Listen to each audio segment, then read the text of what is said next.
I swear to God, if this thing doesn't work once again, I'm cursed by Hey, technology. I swear, camera, please, we just hit the please camera work, button. camera. Are we good? Oh God, why? There we go. Yes. Hey, there we go. Yay! Yay! I knew you could do it. I am technologically illiterate at the best of times. And yet I'm older I than apologize. you. That I shouldn't be a don't thing. have a fancy cell phone holder like all you wonderful people, so y'all are stuck with these little meat puppets right here. Listen, please don't make assumptions, because if you saw my setup, you wouldn't think it was fancy at all. It's better than having to hold it with your arms on a table. Well, I hope you haven't. I'm out here raw dogging this shit. Y'all at least got mechanical implements. Henry, you know what you could do? Just take all the books that are mostly for sand and just stack them up and put your phone. Bat boy. Yes. Wait, hold on. Oh, come on. Why are things falling now? Oh God. I'm just a big old klutz. Listen, Are you gonna work? Are you gonna adulting is Are you gonna be good to me? Please be good to me. Monday? Ugh. What did I say about saying that? You said that if I did it, all hell would break loose. I apologize for the harsh overhead lighting. This is my wife's booth, and it was it's got a charger for phones in it, so my phone is at like 5% because I was out doing errands all day. Oh my gosh. I love it. I love that your wife has a booth too. Like, that's super cool. Does she do voice We- acting with you? Yes, I actually got them into voice acting. We specialize in doing young adult fantasy and children's stories together. I love that. No idea. We Almost- need both of you. Almost all of our projects involve dragons, Of course they do. which is not by design, but completely by coincidence, and it's adorable. I love That should be your thing 100% of the time now. Yeah. Wait, hold on. Where is? Oh, Okay. damn it! No, we don't My have like a computer dragon. connected to my phone and it kicked me out. Ew. I also feel like this is an appropriate like head space because I am actually 5'6" in real life, so I'm just a little guy. No, you're a short king. You're a short king, and that's beautiful. Well, I'm a short king, but if you can't see it, this is a large T-shirt, and I can't move the arm sleeve. Okay, guns on the live? You're showing guns on the live? Yeah, we're showing guns on live, baby. Let me calm down before I get a. Fun fact: my personal trainer, who is also my cousin, who is a stunt actress based out of Chicago. For any of my Chicago girlies, look up.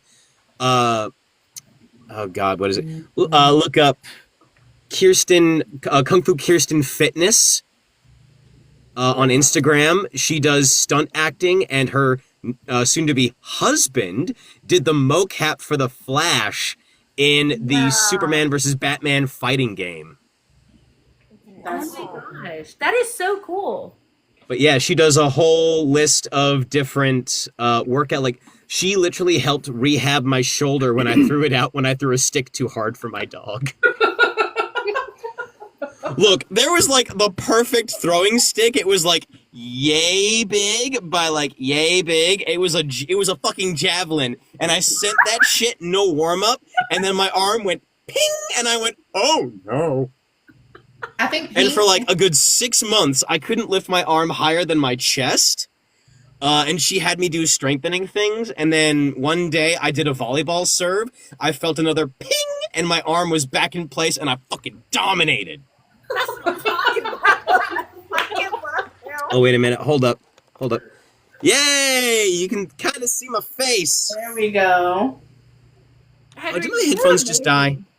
He is a whole vibe. I think they y'all, did. like, Absolutely. Oh, well. vibe. I'm just sitting here Up. like, this is an everyday thing. Is there an echo, by the way? I want to make sure there isn't an echo. No. No, you're good. Oh, perfect. Look, Sean said your energy is wild, my friend. Exactly. Oh my god, I love it. Well, for those of you who don't know Henry, Hi. I would say most of us know him as the beloved voice of Tamlin. We're gonna throw that out there. We're gonna create a whole new vibe around Tamlin today, okay? Okay, you know what? You are all here Nope. honorary members of the Spring Court. Oh my god, I would look so good covered in flowers. I'm just saying. for it. Look, all I can say is bring your fiddles, bring your booze. We're throwing a Cal in my rager. I love it so much. No, but honestly, I know you've done so much work. You've narrated over 100 books, right? 125 on Audible. He's a king, okay? A whole king. I'm here for it. So we're going to ask some questions. You can feel free to ask questions too, Henry. Nothing is off limits. We can be poised, we can be unhinged, whatever you want. Okay, we're going with the vibe. All right? I imagine by the end of this, we're all going to be unhinged on main anyway, so let's just go. I'm here for it. All right. Well, I first want to introduce us. So you're familiar with all of us. I know you've talked to me. For those who don't know me, I'm kind of... Ow! Drop it, y'all. I'm technologically illiterate. Hey, there we go. That's better. That's a better angle. Look at the universe helping you. Hell yeah, it is. It is a better angle. The light shines on you. Yeah. But yes, everyone, I'm Kaya, founder and president of the Moonlit Margin Sisterhood. I'm going to pass it over so everyone can introduce themselves. So I'm going to pass it to Leia. Hello, I'm Alea. I'm a little bit out of commission today. I'm sorry, I'm off camera. But there's no way I was going to miss this because I've been so excited to talk to you and get to know you. I will say I am more of a recent girl, but it's okay. I will grow to love Tamlin. That's okay. Hey, that's okay. So I am basically I kind of help control the tone of the group. I make sure that we're kind of keeping things appropriate, keeping things nice, that everybody's kind of vibing together. But I'm just really happy to be here, happy to be a part of this group. These women are wonderful people. Every day I get to know them better, and it just keeps my love for them keeps going deeper and deeper. So I'm happy to be here. I'm happy you could join us. I appreciate you taking the time out of your day to be here. And I will kick it off to Jay. Yay. Hi, I'm Jamaisha. I am the literary curator of the group, so I help customize our TBRs and what we are doing for what we are reading for the month. I also control our calendar and put all our events out there, and as they count their numbers, I'm like, yeah, I am so excited for this. Akatar was one of my favorite books. It's what got me back into reading as an adult. So, and I actually never physically read the books. I listened to them first. So you introduced me back into reading, and I am so excited for this. Hell yeah. And I will kick it over to Jess. Hey, I'm Jess. Super excited to talk to you. I am the gatekeeper of belonging, which is essentially the welcome wagon. I kind of make sure everybody finds their corner that they want to be in, that everybody's heard, that everybody finds where they're supposed to be within the sisterhood. Gatekeeper sounds super harsh, and I guess in a way that it is. I get a say-so in who we let in and who is going to contribute and make us grow and help us be better, help us kind of come to that vision that we're working towards so hard. It's been really great. I feel like we've grown quickly. We have really learned to work within each other like a well-oiled machine. We have our roles, and we're honestly really excited to have you. Like, we've done research. You have great energy. I'm really excited to get into this with you. You want to do a little intro? Yeah, Kristen. Gonna be on here. You gotta introduce yourself, babe. Yeah. Oh, okay. I am Kristen. He knows me. But my first introduction to audiobooks ever was Akatar, and that is how I met Henry, which was like what 3 years ago, I think. Yeah, Yeah. mid-pandemic. Yep. I love that. Okay, Henry, for those who are just joining because they love the Sisterhood and may not be as familiar with you or Akatar, what else would you add to introduce yourself?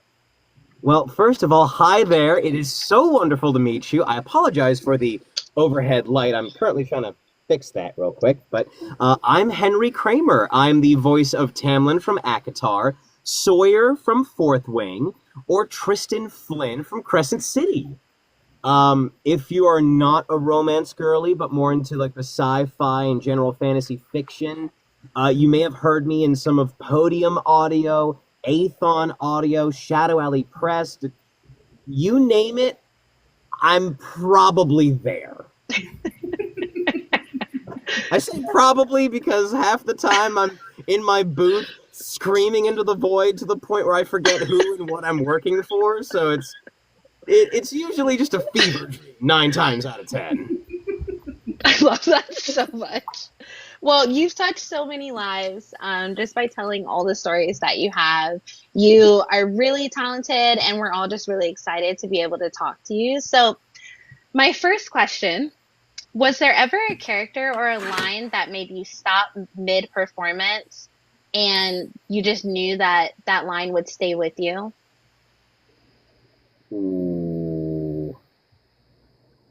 Ooh, that's a good one. Fuck. There's a couple, but there is one of my go-to lines from Tamlin, which was, "Never apologize for one moment for doing what brings you joy."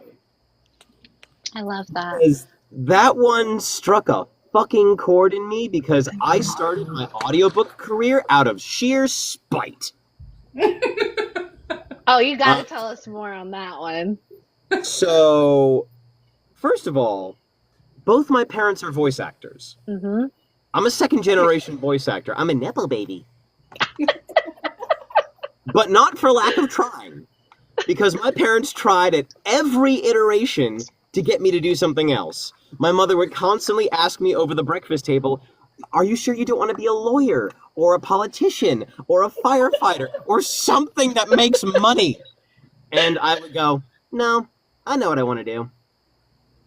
And basically, for those of you who do come from the Jewish faith, rabbis very famously refuse to answer a question unless you come up to them and ask it 3 times. So it's basically one of those, is this a persistent problem or a persistent cause, or is this more of a fad? And if you don't pass the 3-question test, they don't think about it because it's not worth thinking over. Wow. The other part that is more of the spite was in elementary school, middle school, high school, and a little bit in college. I was bullied and ostracized and basically made to be silent and told to shut up a lot. Oh, wow. So I took that as a personal challenge and vowed to get paid to talk. And here we are. I heard in one of your interviews that you were saying growing up with parents that were in the business, that like there was a time when you were younger and one of your parents, we're going to say unalived on stage because TikTok will shut this whole thing down. Mm-hmm. And what were you, like 5, right? I was like between 5 and 8. Yeah. Can you talk about that a little bit? I had just learned what passing beyond the corporeal form was permanent. And I didn't know that you could fake that. And yeah. I'm up in the rafter. I'm up in like the nosebleed, so I've got a good view of the whole stage. And my dad comes out on stage with a bunch of soldier types, and he gets marched behind a frosted glass wall. And as I'm about to ask what is going on, there's a bang and a splat as my dad hurls himself with a bunch of fake red juice all over the frosted glass wall and slowly slides down to the ground. Yeah. And in the brief 3 to 5 seconds of silence, all the audience hears is a small heartbroken boy go, "Daddy, no!" It's so bad. It was so bad. I don't know what was I don't know why they thought to do that, but they did, and it was hysterical. Because the minute I found out he was faking it, I went, I want to do that. Books. You Perfect got reaction me. right there. Like, That is amazing. like, can I you mean, see traumatizing. that? But Oh, and not to mention, my dad does a spot-on impersonation of Ian McKellen as Gandalf. oh wow. And my favorite childhood book was The Hobbit. Oh. I had Gandalf in my bedroom reading me the tale of Bilbo mother flippin' Baggins. That's awesome. I love that so much. I'm like full blown jealous. That is amazing. Dude, no, like story time growing up was amazing. Hell yeah.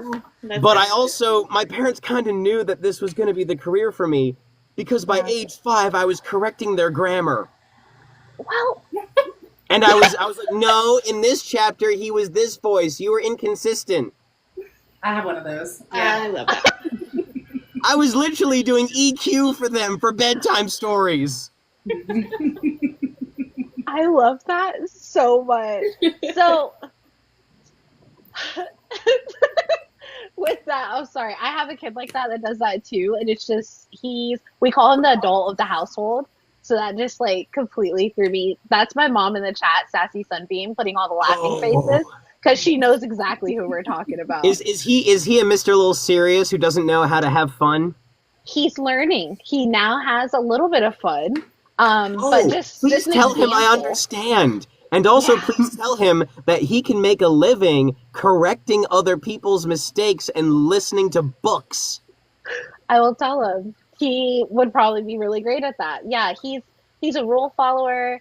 He's very very precise, just all over we just call him the adult in the household. Like we went to Universal and my mom couldn't go on this ride and my mom is obsessed with Transformers. And it was a ride where you sit in it and it's really just like the screen that's doing everything and your seat goes like that. So it wasn't bad. And I got my phone out because I wanted to take a video for my mom because Optimus Prime was like on the hood. And my son goes, "Oh, you wanted me to show them view how you're staring at me?" He's standing right here staring at me, staring Do me it. down. Do it. They, Show me. They said, Show me "Do the it." stare. Show me the Care Bear stare. They said, "Do it." Yes! Yes! The judgment! He is judging me so hard. So literally, I got my phone out and I feel him staring me down. And I like slowly turn and he goes, "The sign said no phones." I was like, Julian, it's 2 seconds. Like, I'm just going to take a picture for grandma. He goes, "So we're breaking rules now." The sign said no phones. I was like, wow, okay, fun sucker. But yeah, he's learning now. He gets a little frisky now. Like he'll bend the rule a little bit. I'm actually like pretty proud of him. I know. He's learning. Introduce him to the concept of Robin Hood. He's gone now. He's probably Introduce him to the concept of righteous breaking of rules. It will change him forever. I'm definitely gonna try. I've been working on corrupting him a little bit.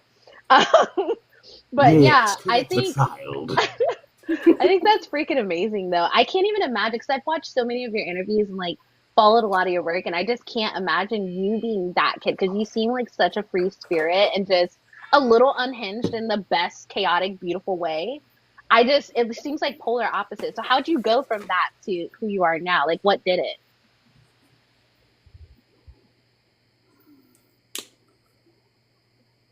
Honestly, my wife. Really? I love that. am a massive stickler for rules, protocols, schedules. Like I am really strict with myself. When I go to conventions, it's all work, no play. because Wow. I view it as a job. I'm there. It's a business. I'm there to network and do things. But my wife grew up in Orlando, Florida, home of the theme parks. Oh, I love They it. taught me how to have fun. Yep. Got the whimsy in her. Oh, Mm-hmm. look, okay, like full blown whimsy, me, Just Square. absolute square. Aww. Although I will say, if you get me on set, like on a production of like theater, film, I do let my fun side out every now and again just to be a little lad. I love that. Sometimes you need a little lad just to get shit going and get keep moving. them on their toes. Yeah, exactly. You get it. So let me I ask love you, it. like, you've been a performer since you were 5, which, I mean, that's a solid start, you know? You were part of your dad's play when he passed. But not only that, like, you've been a creative for your whole life. You're classically trained on the stage. You produce, you write music. Like, that's an incredible catalog for a creative. I think, like, you would eventually grow to be a whimsical person following all of these things. And I love that you have a partner that, like, Brings it out in you. Yeah. forces you to be like, hey, it doesn't have to be that serious. Let's do voices or whatever. Like, that's such a great dynamic. I want to know, you've been a part of so many different creative projects. You've been involved in so many different aspects of art. I want to know a moment that your art, someone else's art, like, profoundly changed you. It has to be a little bit more than your dad passing on stage. What is something that solidified the fact that, like, this is where I'm meant to be? I am influenced. I am inspired. Like, is there a moment that...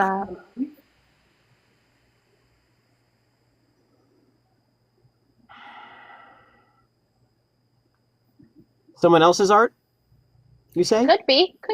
It could It can, be. it can also be yours. You have such a catalog, such an experience. You've grown up surrounded by creatives. Just something that stuck with you, something that you've done, something that your wife has done, something that just kind of moved you in a way that you weren't expecting, in a way that moved you towards being your truest self.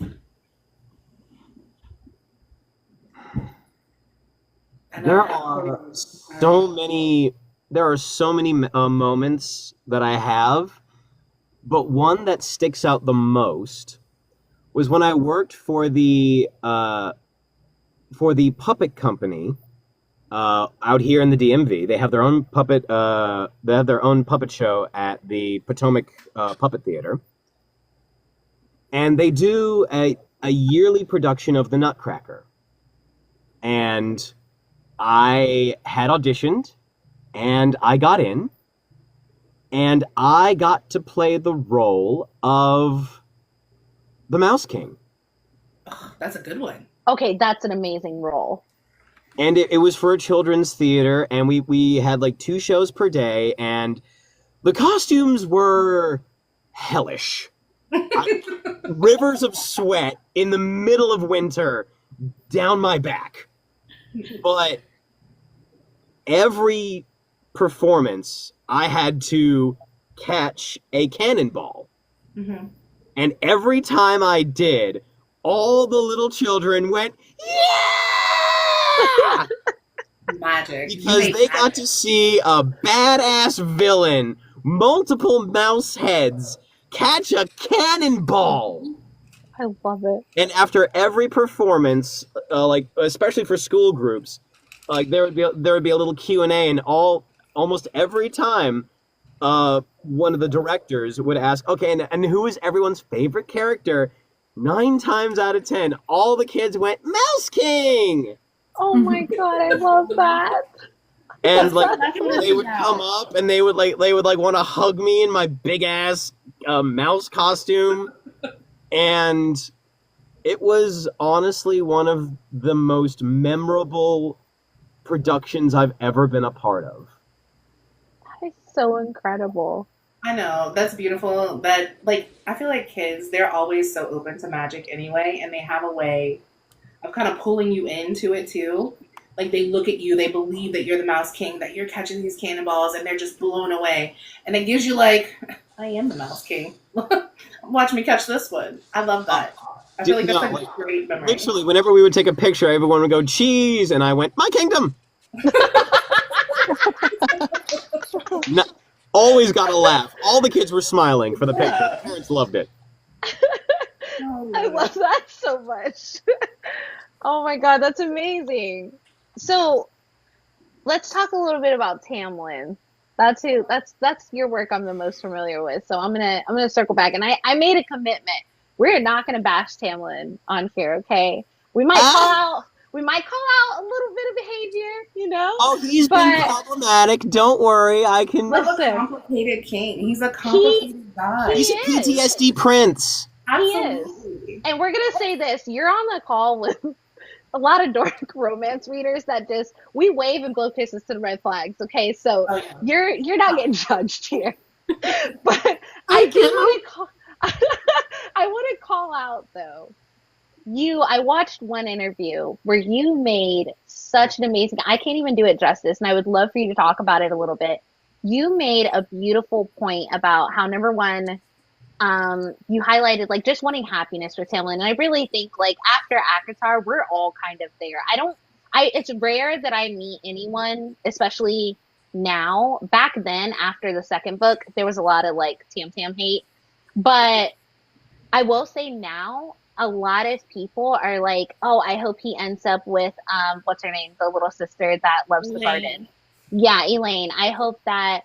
I just hope Tamlin's happy. He gave so much, he just loved the wrong girl. So I was listening to one of your interviews, and I'm assuming it was a while ago, but you were talking about how he was never even like meant to be a High Lord. He was a soldier, and like, yeah, he had some red flags, but here's your thoughts on him. So can you share a little bit of that? Because I think everybody would really enjoy that.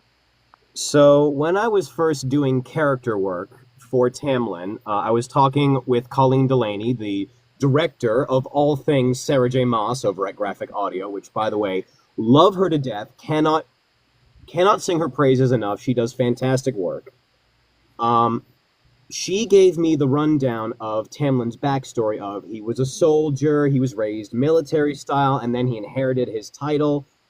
And we went through a bunch of different vocal types of, if he's a military guy, is he going to be gruff? But he's a noble, so is he going to be polished? And ultimately, from the character work that we did, I discovered that Tamlin was a reluctant ruler, which is a classic archetype in theater.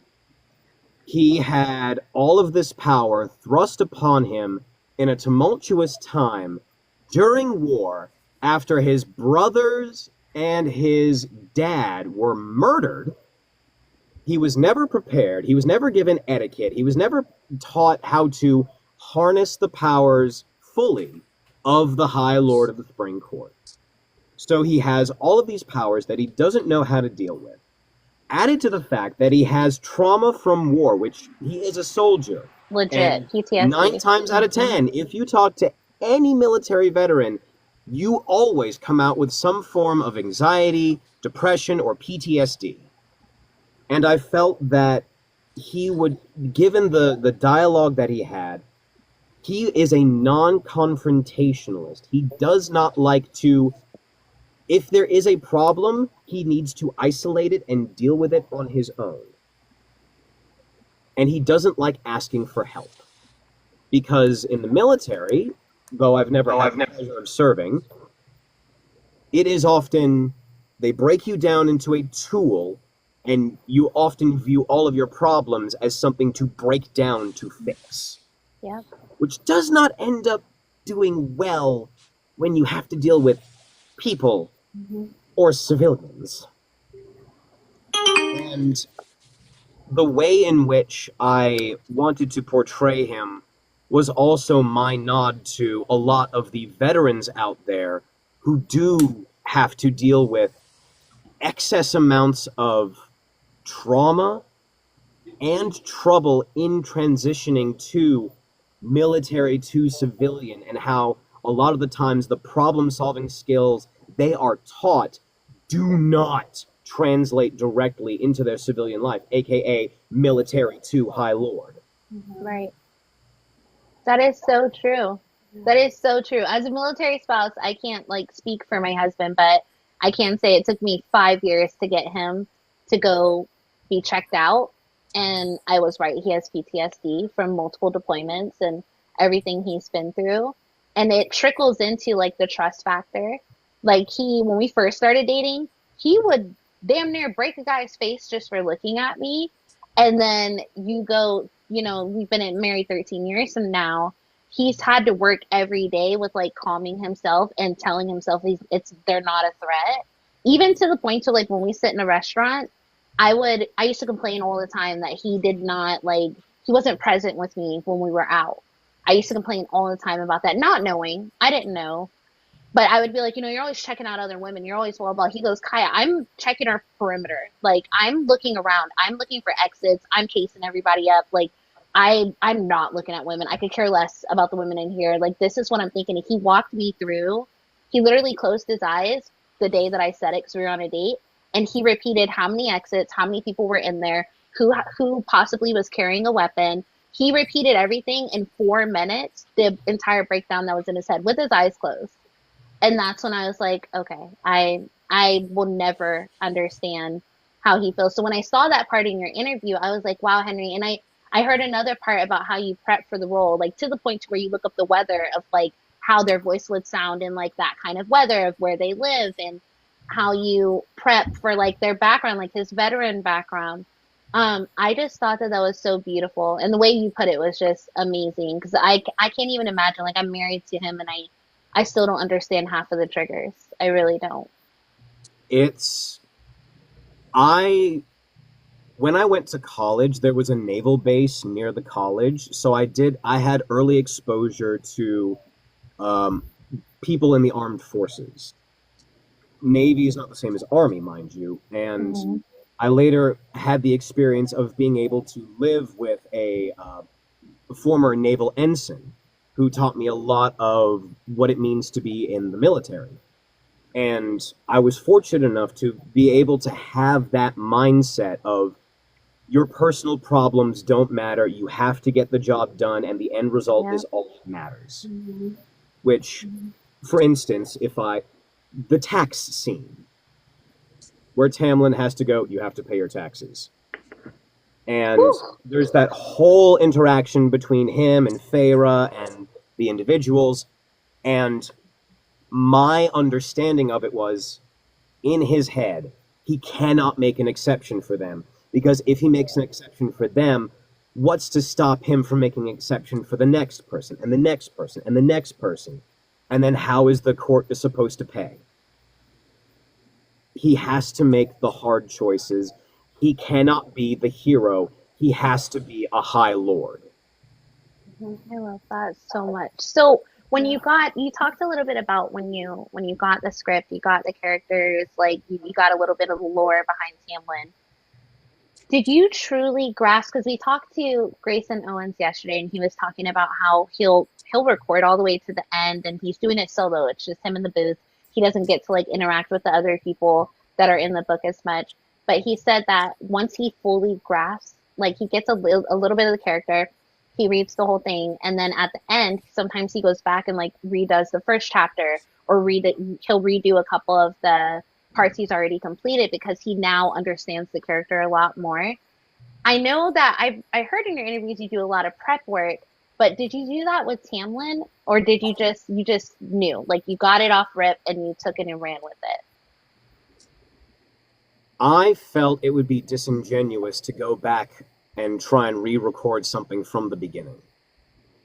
Because with my prep work, in terms of the vocal type, yeah, you what did a I'll lot. do is I will literally ask, like, hey, what's the topography? What's the climate like? Because I have found, because I've had the good fortune to travel and see different parts of the country and the world, that the different topography and the different climates influence the how people speak.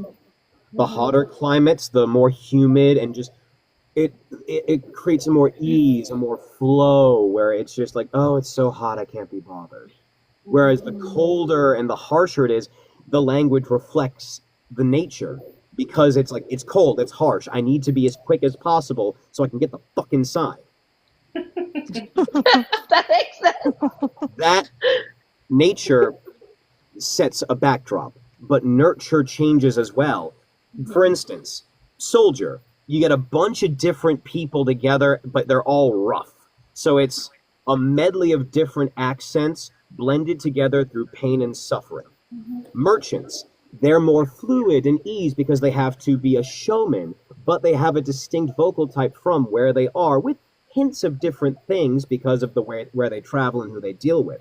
Nobles are a complete concentration of their vocal type because all they deal with is their topography, their people, and their distilled culture.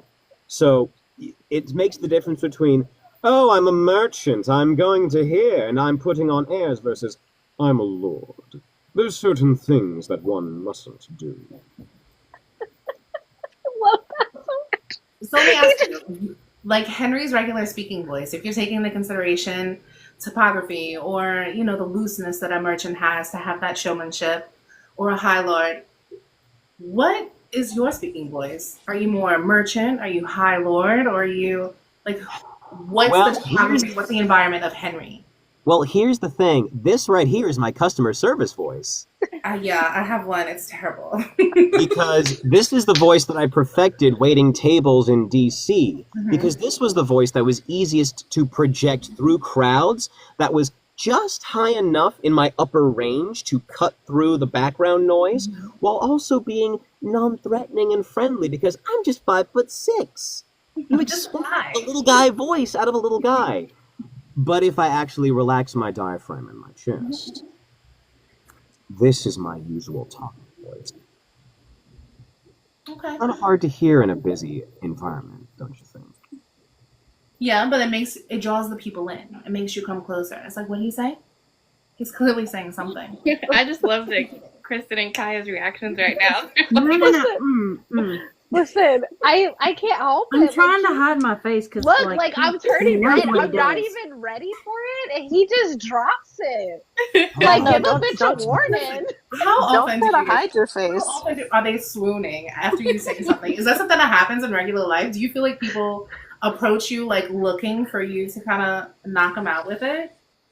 Is there an expectation because of the roles that you play or your experience? Is that something that you experience regularly? Like, one of the things that is so fun about being a voice actor, and if you'll notice, I'm now relaxed, my diaphragm, I'm no longer using my chest. For those of you who are vocal trained, chorus girlies, chorus boys, I'm now using my diaphragm voice, no longer my chest voice. People never expect this voice to come out of this face. Especially considering the voices that I have done, especially for Tamlin. You expect a 6'5" tall, beefy motherfucker. And instead, you got, we represent the lollipop crew, the lollipop crew, the lollipop crew. So it throws people off that I can go from so high to so low. Oh. No one expects it. Not at all. People go,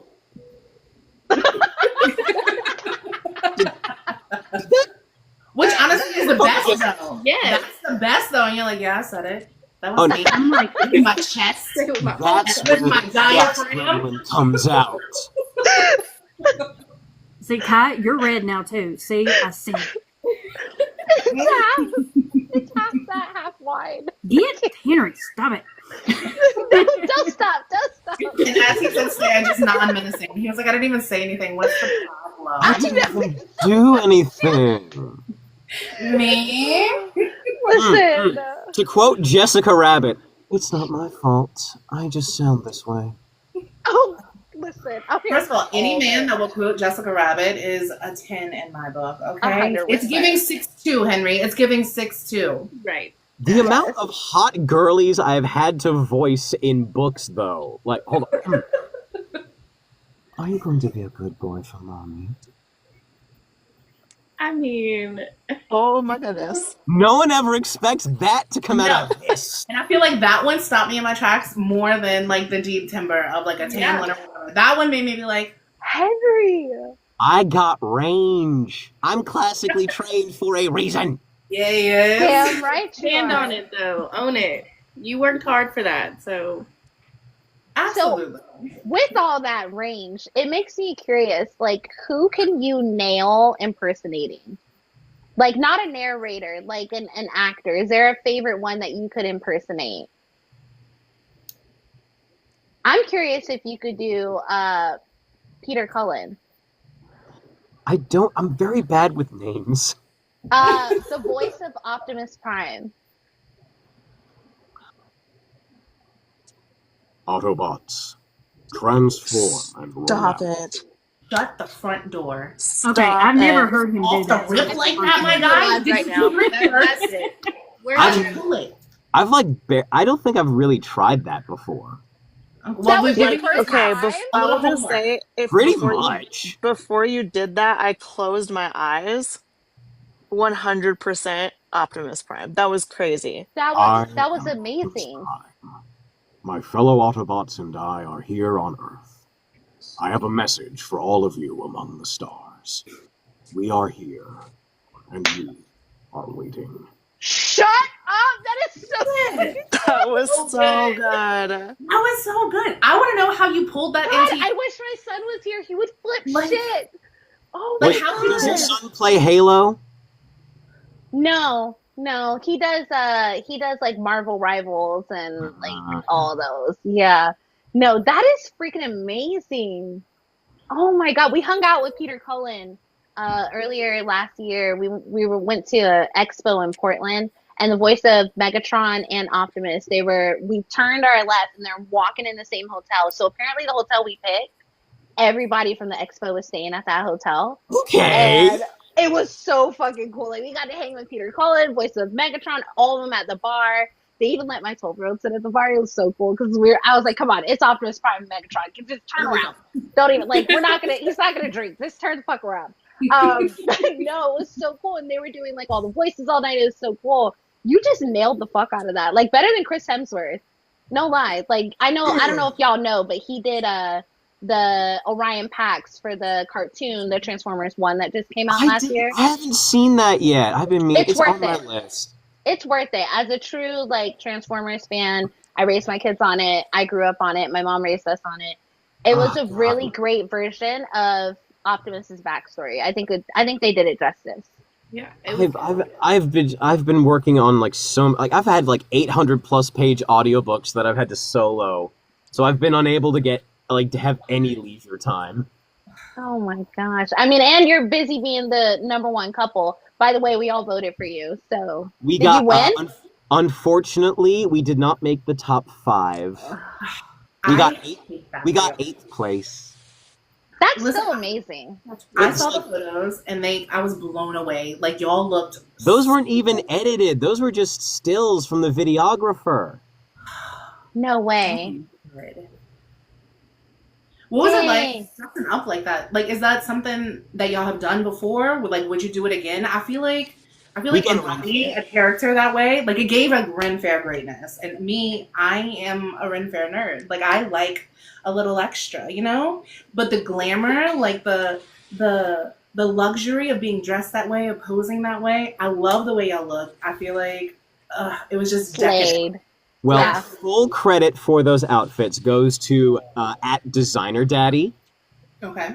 He designs professional ball gowns. His wife's a ballerina. They have a studio where they teach ballet and also model outfits in like Western upstate New York. Mm-hmm. We drove 6 hours one way for a fitting. Worth it. I would have did it Absolutely too. worth it. I cannot recommend his services enough. Please check him out. He made my jacket and Jenna's whole outfit. You know what? I've been love wanting to that. be Queen Charlotte for the longest, and I cannot find that like the top piece that she wears. He will do you justice, that. girl. I need it. I'm gonna do it. Plus- I'm already working on making the whole wig. I just need that like corset, the corset type that she has. Apparently, it's really hard to find if you're not like this big. I highly recommend making a road trip to visit his studio in person. Like, not 10 minutes away from the little, like, he lives in a quaint little town. He lives in a remodeled church that he's turned into a ballroom to host events. Dream. And not And where 10 is he? minutes down the road. He's in New York, but I'm not gonna Okay. I'm not gonna dox him. I'm not gonna give his actual address out. You No, have to no, ask you're good. I just need the state because I'm in Washington. New York. Okay. But not 10 minutes away, there's another little town that was used as a Hallmark backdrop in a Hallmark movie. That is so cute. And it's right can't. down the way from a Native American reservation area with gorgeous views of the Appalachian Mountains. Cannot recommend highly enough. He's speaking to you, Jess. That's what I'm saying. It's my heart pitter patter. First of all, he's in a church that he's redone into a ballroom. Not only has he surrounded himself with beauty, but he creates beauty, and then the world around him is pristine and gorgeous and just allows him to exist. And then y'all got to drive up there, sit in that vibe, become costumed in the most like regal, decadent. Like that's an experience. Yeah. It was. legit. I will say though, we did get trapped up there because all the gas stations closed at 10. Oh, That's even wow. better. That's even better. So I love it that. turned into a whole adventure. It was awesome. Hey, that's the best type of adventure right there. One that you don't expect. Mm-hmm. Oh yeah. 100%. Don't worry, you'll witness our adventure soon. We're all in different states, so we're gonna figure something out, and I don't doubt it's gonna be a good story. It's gonna be hilarious. For sure. I am gonna have to plug. I do hope to see you all at Sinful Signings, Where is it at? Roanoke, Virginia. Yes. Oh, of course, completely like the exact opposite of where I am. I mean, just a small. Sure. The mountains and forests are absolutely gorgeous. It is literally run by some of the kindest, sweetest people who care about their community and make sure that everyone from tip to toe has a wonderful time. I've literally been an honorary member of their board for like the last 3 years. Oh wow. I've just seen some of the lineup that's gonna be there, and they're gonna have some amazing people. Really? Yeah. If you follow him, Corvin King is often there. I heard. Yeah. That is Him and so I are cool. roomies. You said you guys are what?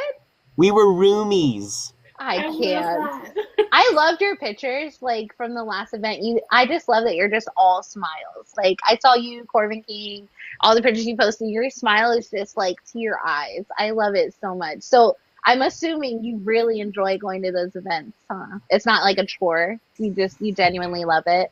I genuinely love being there because I get to see all of the different authors and their progression of their career, and I get to see more people join each year. And like, yeah, it's a romance convention, but it's people expressing their desire to see what they want in the world, which is love, honesty, and acceptance in its most visceral and raw form. How could I not be a part of that and want to see that thrive and flourish? I love Love that. that. There's such a good energy to it. I can imagine, especially like you being on the board of it. It's obviously something you believe in, and you get to see it grow and you get to see it change. I can only imagine like the positivity and the passion and the joy that's on display there. It's 100%. honestly, it's so beautiful. So, out of all the characters you voiced, what character, if you have one, would you say that you connected with the deepest? Out of all the books Yeah? I've ever done, Yeah.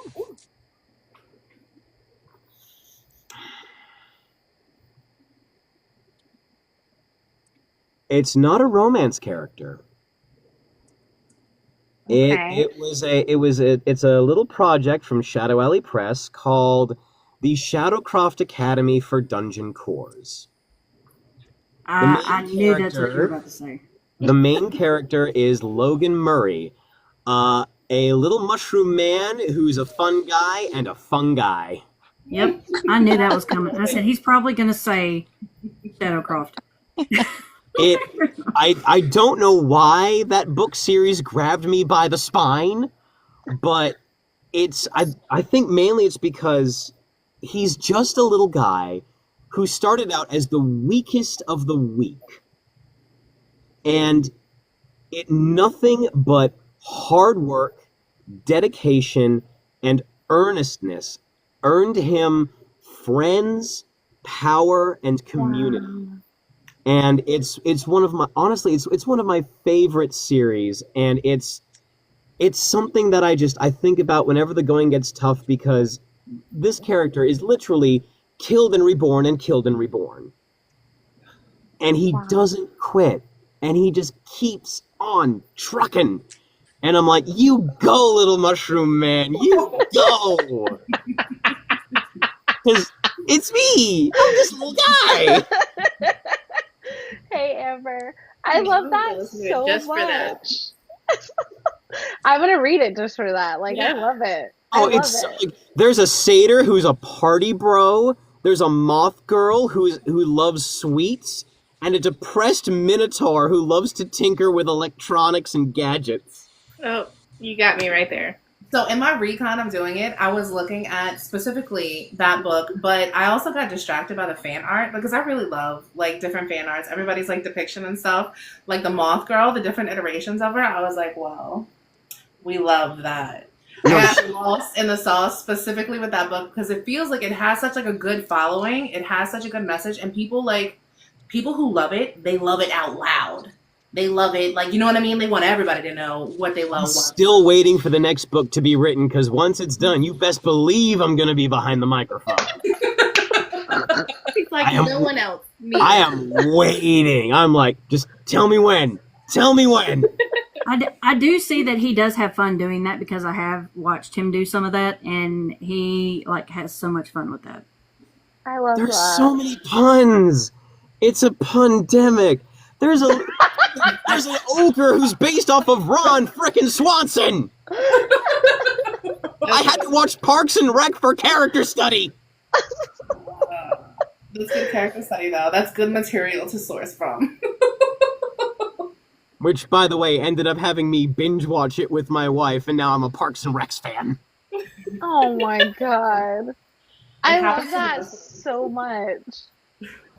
So, what are some misconceptions that you think people have about audiobook narration?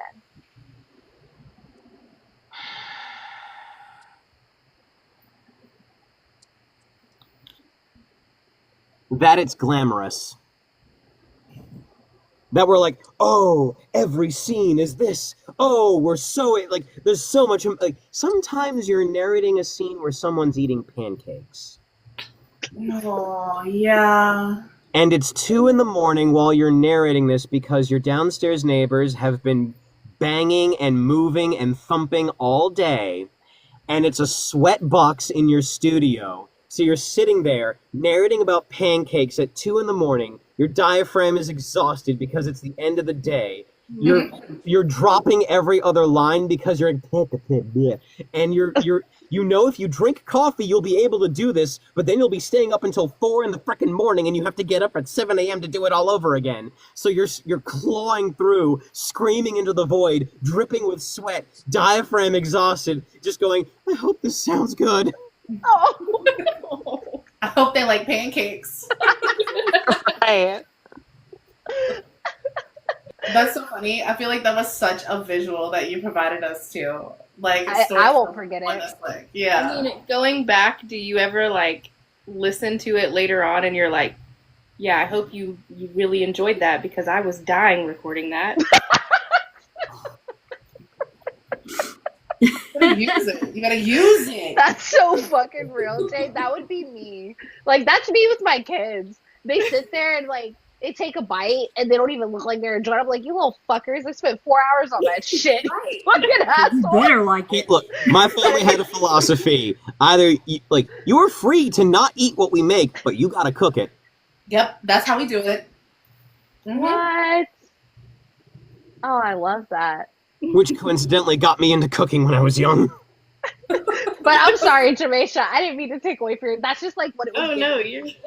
But no, Henry, like, bro, I do want to know the answer to that. Like, do you go back and first do you listen to your own work, and then also do you go back and you're like, God, y'all better have enjoyed that. I was freaking dying during that.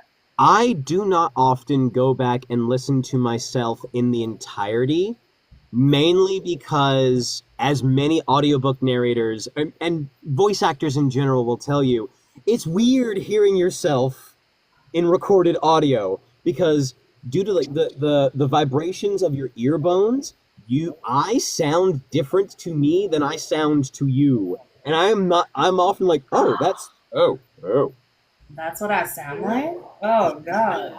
However, I will go back and listen to myself if I'm like, wait, that felt off.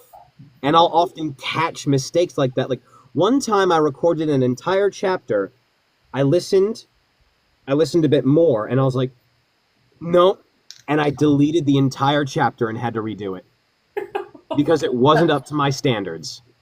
I love that. I know that from personal experience, Henry, because my family says I sound like the gingerbread man from Shrek. So sometimes, like, if I'm arguing with my husband, I will send a voice note because sometimes when he's like on duty and stuff, he can't like stare at his phone for long.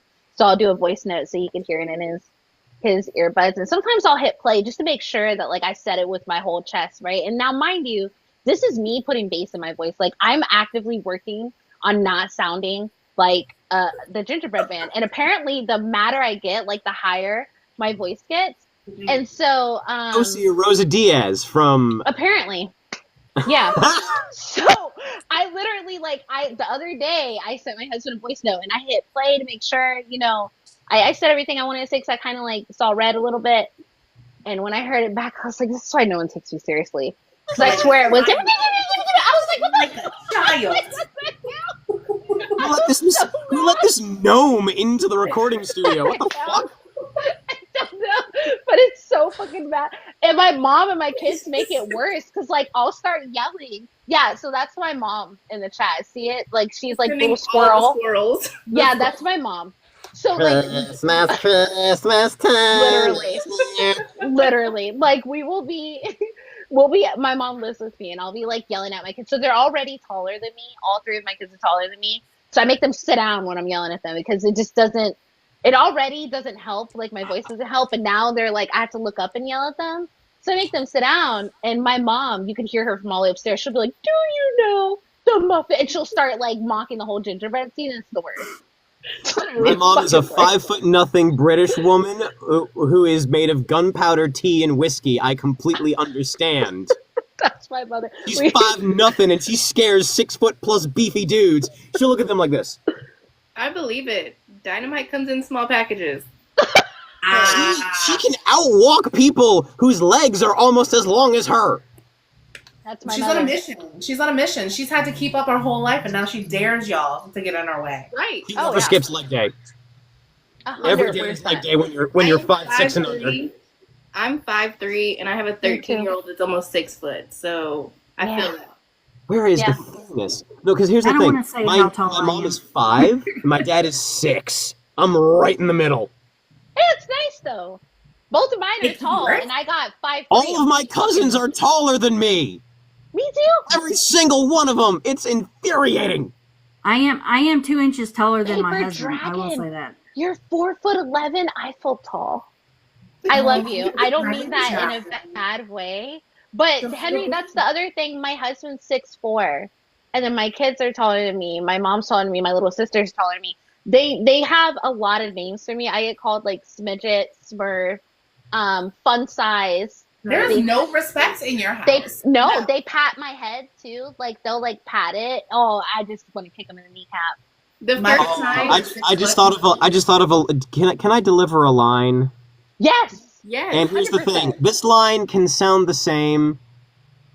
It can sound different depending on the delivery. So I have a question for all of you. Do you want the regular delivery or the spicy delivery? Oh, spicy. Oh gosh. Nope. Yeah. What do you think they were going to say? Come on now. Yeah. Further question. Do you want Who are male we? or female narration? Oh, Can female. we have both? Yeah, I Can we want do both. both? Porque Can no we los be, can we be dos? greedy? I- Can we be greedy? I'll let you be greedy.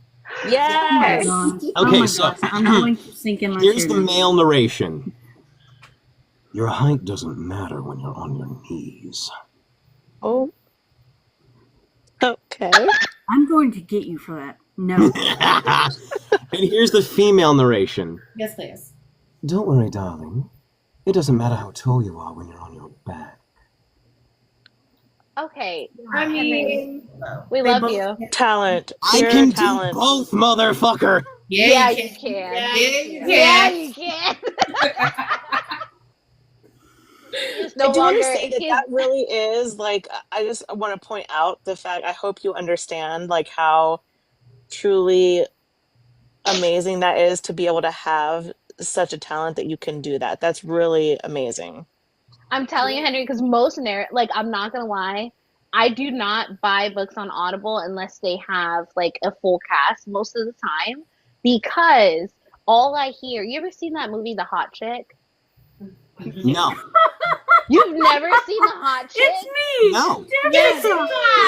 Jessica, I'm in here. Like, it's And, so like, bad. Yeah, and that's like a running thing on Book Talk right now. It's like that's a sound that they clip, and they're like when you're listening to an audiobook and the male voice. Wait, did you say? Did he say he didn't see? He's never seen that. He's never seen it. Now we got it. We got to have a movie night. Yeah. Yeah. Dude. I didn't have cable TV until I was in my mid-teens. I was raised on books. I didn't have TV at all growing up. No, we about to PBS, remedy that was that. it.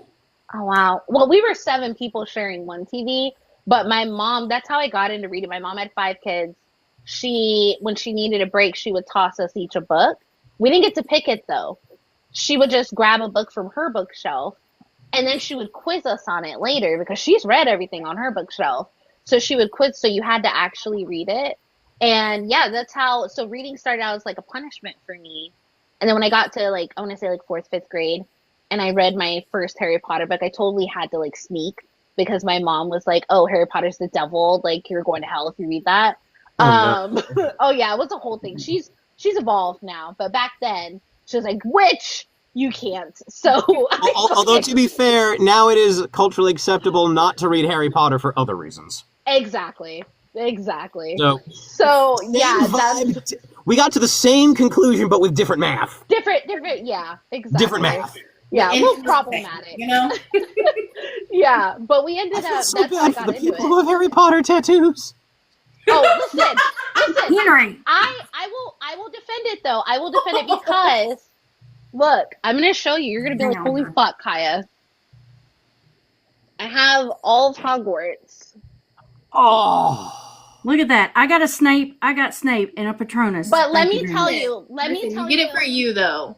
No, but let me tell you why though. Because before I got this, I was avoiding getting a Harry Potter tattoo for a lot of the same reasons. Especially being a woman of color and gay. I felt the hurt, okay? I was like, yeah, no. But when Daniel Radcliffe donated to the LGBTQ, he did all of the things that he did. He said people come up to him. He did like this whole documentary and a few interviews, and he said people come up to him and it's like, how could you do that knowing, how could you still promote Harry Potter? And he was like, well, what J.K. Rowling does is what she does, but I'm my own person, and this is what I stand for, and I'm going to continue to stand for what I stand for and what I believe in, and I'm not going to treat people differently because of their beliefs and what they do. And if I could be the one person in the Harry Potter community that believes what, equal people, equal rights, all the things, he was like, then I'm going to do that, and I'm going to do what I want with my money. And he advocates for everyone. Exactly. So for me, I was like, you know what? I feel okay getting my Harry Potter tattoo. Okay, Daniel Radcliffe, I'm here for it. I respect. Yeah, it was beautiful. And I mean, same thing for And what's her Kristen, name? I do love the Patronus. It is a wonderful symbol. Yeah. And you see my husband's name's on it and our anniversaries on it. No, And it's I'm a big beautiful. Snape girly. I love Alan Me too. Rickman to death. Oh my gosh, He was is like- amazing.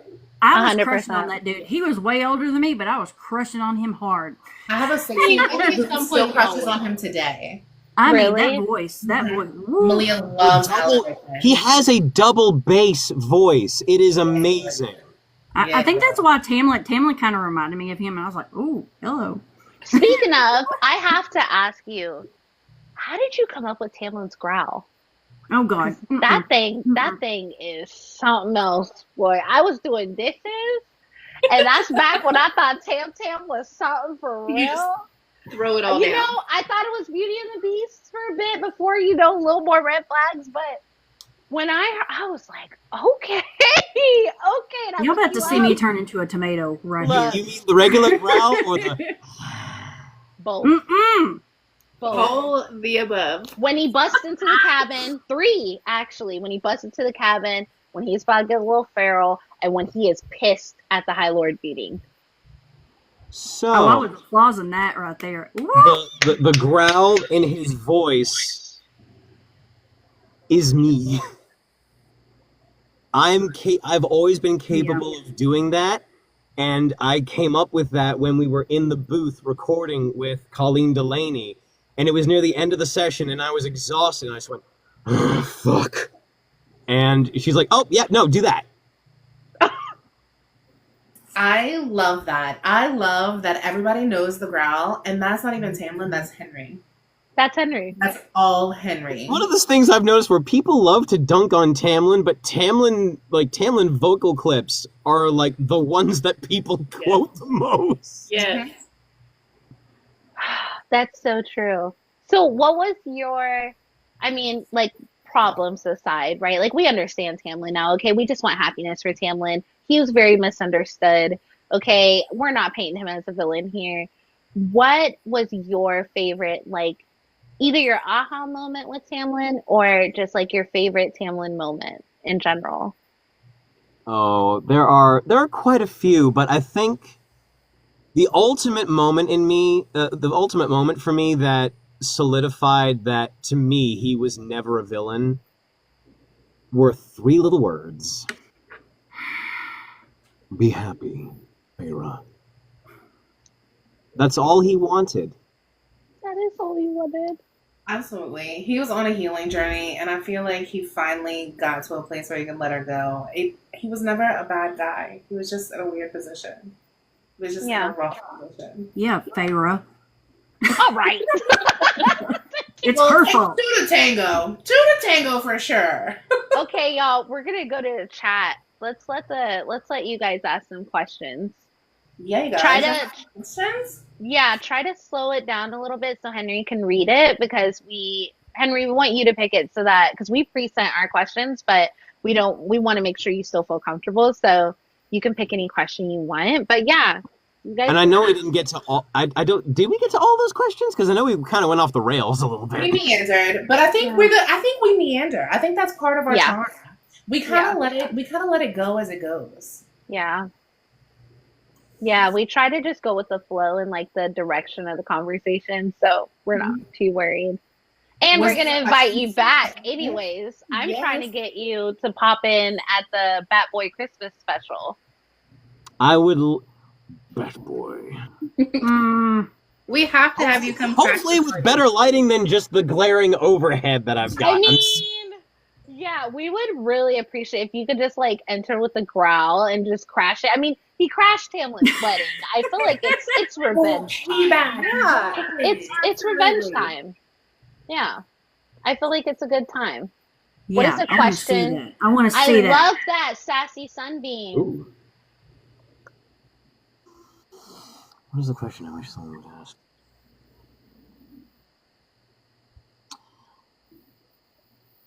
Oh God, there's so many. Give them all. Look, give them all. Okay, so a question that that I wish more people would ask is audiobook narration the right narration for me if I want to get into voice acting? To which I would respond, if you want to get into voice acting, by all means, please, for the love of God, try. But do this first. Sit yourself in a closet with a book and a voice recorder. It can be a phone, it can be whatever. Narrate out loud one whole chapter and see how long that takes you and see how you feel afterward.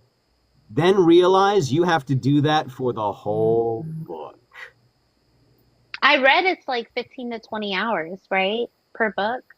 Usually, for every hour of recorded audio, there's about 2 to 3 hours spent in a booth.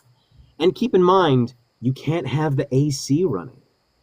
Oh. You can't record if there's neighbors, dogs, lawn care equipment, airplanes.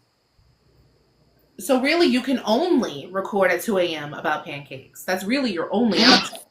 Oh, I mean, well, because here's the Facts. thing. Back when I was first starting my voice acting journey, I was waiting tables at a restaurant in D.C. Mhm. So my shift would be from about 2 p.m. to maybe between 10 p.m. to 2 a.m., depending.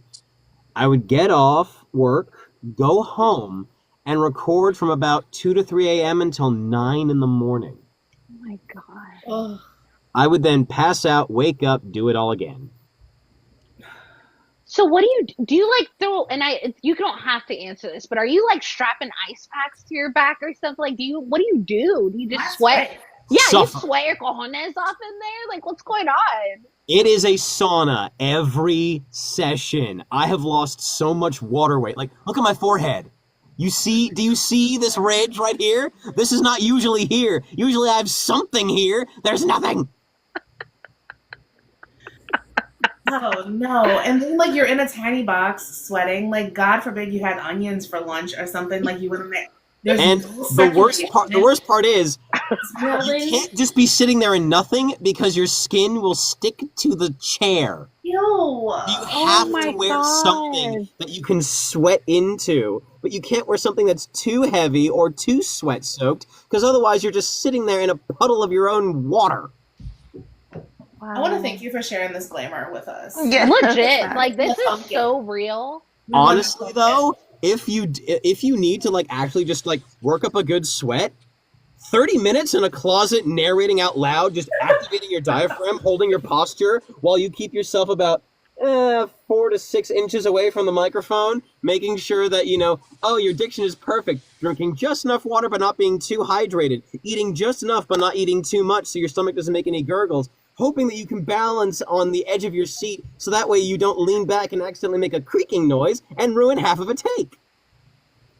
Oh my goodness. gosh. I feel like What there's are you so many doing things that for? like people like don't even think about Thank you, like being Guardian. issues. Like such small little things that you don't even think about that could Voice potentially just make it so much more difficult. See, and this makes me want to slap the people that shit on people that listen to Audible instead of physically reading the book. Because, I mean, I do it all, right? Like, I physically read it, I read it on here, and I listen to Audible on my commute. And honestly, I hate when people are like, oh, that's cheating. Do you know the blood, sweat, and tears that went into this? Like, how dare you?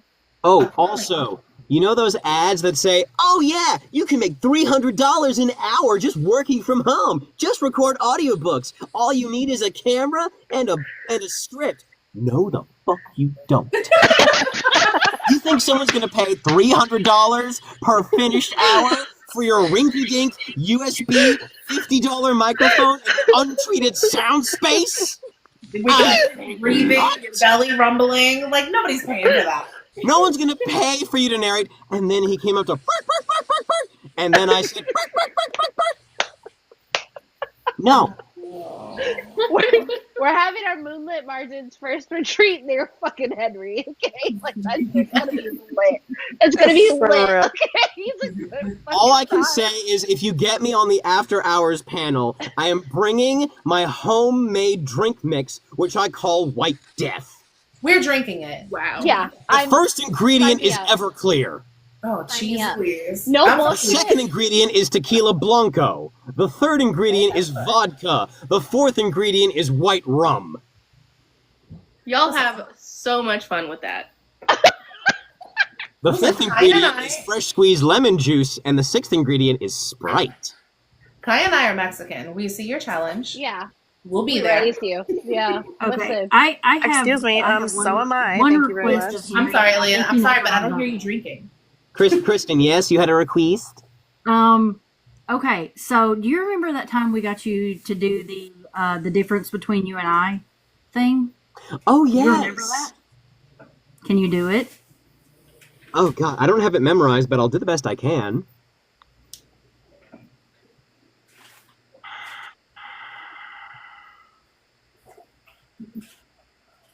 There is a difference between you and I.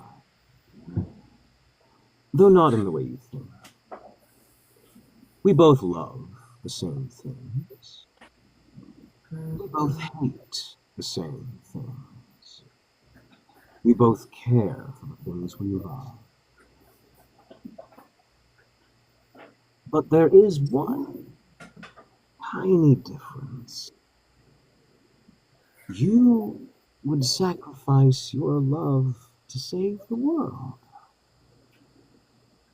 And I'd make it burn just to see her smile.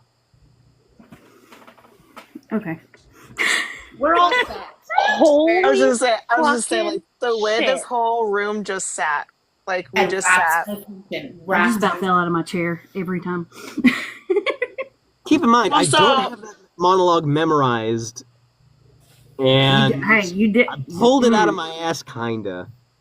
Listen. Also, I liked the beginning where you could see you going into character. Like, Yeah. that's cool. Yes, like the head roll. Uh-huh. Yeah, like You he could like see where relaxed it his changed. shoulders. Yeah. I feel like that's Tamlin to Rhysand talking to Rhysand. So. Oh, look, Sassy Sunbeam said she's floored. Okay, so I have a question, and this might be a dumb question, but I did try looking it up, and I just wanted to hear it from someone that does it for a living. What's the difference? Because I noticed some people have voice actor in their title, then other people have narrator, and to me, the difference is like narrating, you just read it, and voice acting, like you become the character, like you step into that role, and sometimes even like improvise a little bit. Why do you have both? Like, what is the difference? Because I picture you as like an actor, especially with your background and how long you've been doing this. Can you just educate us a bit? And this is not to say that this is a universal truth. This is just my interpretation. Okay, that's A helpful. narrator is someone who can give an overarching, comprehensive description of a situation in an even and smooth tone and give a compelling narrative that is smooth and easy to listen to and something that keeps you coming back. It is warm, it is comforting, or it is maybe not comforting, but it is something that is consistent. A voice actor does specific character voices that range from different types of vocal types and are very much often used to certain extents. You wouldn't often hear these different character voices in these different things throughout the entirety of the narration, but character voices are often used in certain narration purposes. It's almost scary how smooth you transition from. It's like your brain needs a minute to catch up to what's happening, and then you're like, "We're switching again. Oh, we're switching again." Like the movie Split. You know what I'm talking about? Oh, I love Split. It's a so party underrated. trick that I'm fairly good at. I can It's a good fucking party trick. Don't let somebody be drunk and all of a sudden you're 6 different people. Because here's the thing: have you ever been catfished in real life?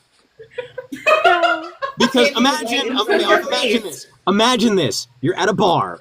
You're getting a drink. You hear from behind you, "Hey, baby, can you move aside? I need to get a drink." And then you're like, Turn around expecting some 6'5" dark shadow daddy with a leather jacket, and instead you get King of the Munchkins. Hey, everybody!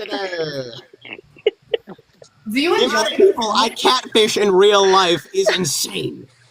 Do you enjoy it though? Because like I wouldn't always use. I that don't even power. realize I'm I would doing be it. You know what? That's real as hell. Because I know people that, like, when they start drinking, they turn British or they, like, turn some. So is it like that for you that you just don't know? You really don't know? And you slip into a different character? Drunk, I once went from English to Irish to Scottish to Southern. The man went on a European tour. I I once, when I was drinking with not my blood sister, but she is a sister to me, with my sister in Greece, I made friends with an Australian guy. He coached me real quick, and we convinced a whole group of people I was from Perth. That's beautiful. That would be so much fun. That would be so much fun. Okay, I just want to throw out there, Henry, that's fucking content. Why are you not doing a series on that? Like, why are you Because I don't have time. You do it Just say anyway. 800 pages. 800-page books. 800 pages with the sweat dripping down his back. I hear it. We're all gonna tag you in pancake pictures now. We're gonna eat pancakes and tag you. Oh, we are. Okay. How about this? If you want to see me do that stuff for social media, I don't have the brain space to plan it, but if you give me the details of what you need from me, I can do it. Oh, well, we can do that. I just don't have the brain space to plan it. Kristen is doing an amazing job. If you can support Kristen in their social media romps to get me to be a Chaos Goblin on live, do it. Do it. Well, I mean, that's Is why that you aesthetic? asked me, Are you because going for chaos? I like the chaos and I'm unhinged, and I'm like, oh, I've got so many clips of him saying this. I could put.